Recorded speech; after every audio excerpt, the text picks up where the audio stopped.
ओम नमो भगवते वासुदेवाय नमः। दोस्तों, साल की सबसे बड़ी एकादशी, जिसे निर्जला एकादशी या पांडव एकादशी के नाम से भी जाना जाता है, शीर की आने वाली है, जो कि भगवान विष्णु को समर्पित है। क्या आप जानते हैं मित्रों, इस दिन किए गए 33 घड़ों के दान से आपकी किस्मत बदल सकती है। इस 33 घड़ों के दान से आपकी 33 पीढ़ियों को भी तारा जा सकता है। क्या है इस दान की महिमा? क्यों है निर्जला एकादशी इतनी खास और इस दिन कौन कौन से दान कर सकते हैं? आज हम इन सवालों के जवाब इस वीडियो में जानेंगे। यदि आप इसी तरह की धार्मिक जानकारी और भी पाना चाहते हैं तो मेरे वीडियो को लाइक और चैनल को सब्सक्राइब करना ना भूलें। दोस्तों, जेठ माह के शुक्ल पक्ष की एकादशी तिथि को पड़ने वाली निर्जला एकादशी या भीमसेन एकादशी सभी एकादशियों में सबसे पवित्र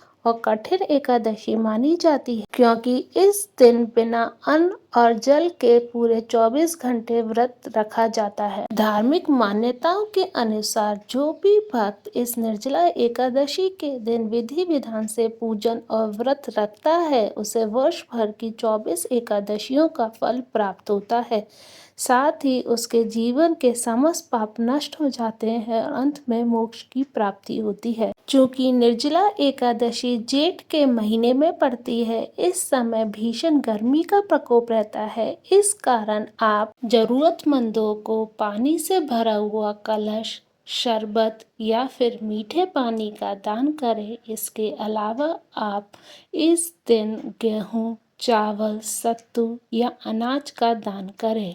आप चाहें तो इस दिन जरूरतमंद लोगों को आम, केला, पपीता, खरबूज जैसे मौसमी फल का दान करें और चाहें तो आप इस दिन सूती वस्त्रों का दान, छाता, जूते, चप्पल आदि चीजें भी दे सकते हैं। ये सब दान बहुत ही उत्तम माने गए हैं। आप अपनी क्षमता अनुसार इनमें से कोई भी चीज का दान दे सकते हैं। निर्जला एकादशी के दिन इन दानों के बारे में जानकर अब आपके मन में ये सवाल आ रहा होगा कि इस दिन 33 घड़ों का दान क्यों किया जाता है। मित्रों, हमारे हिंदू धर्म में 33 कोटि के देवी देवता हैं। इन सभी देवी देवताओं को तृप्त करने के लिए, उन्हें प्रसन्न करने के लिए, साथ में उनका आशीर्वाद पाने के लिए निर्जला एकादशी के दिन 33 घड़ों का दान करना बहुत ही शुभ और पुण्यकारी माना जाता है। माना तो यहाँ तक गया है, इस दिन इस महान दान को करने से पितृ तृप्त होते हैं, उनका आशीर्वाद प्राप्त होता है, पितृ दोष से मुक्ति मिलती है, घर में धन वैभव की प्राप्ति होती है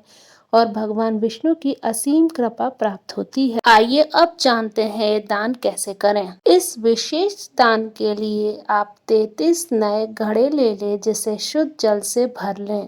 प्रत्येक घड़े के ऊपर चीनी से भरा एक लोटा रख लें। लोटा इतना बड़ा हो कि वो घड़े के अंदर डूबे नहीं। उसके ऊपर पीला या लाल कपड़ा रखकर मौली से बांध लें। इसके ऊपर फल और दक्षिणा रख दें। अब सभी घरों पर रोली और अक्षत का छींटे दें। फिर उन्हें धूप दीप दिखाएं और अंत में हाथ में जल लेकर सभी घरों को एक साथ घुमाएं और फिर इसे किसी मंदिर में, किसी ब्राह्मण को या फिर जरूरतमंदों को दान करें। यदि आप 33 घड़ों का दान करने में समर्थ नहीं हैं, आप विकल्प के तौर पे एक बड़ा घड़ा और 32 छोटे कुल्हड़ का भी दान कर सकते हैं, या फिर एक मटका या कम से कम जितने मटकों का दान कर पाए उतना कर लें, क्योंकि इस व्रत का मुख्य उद्देश्य जल दान और जरूरतमंद लोगों की प्यास बुझाना है।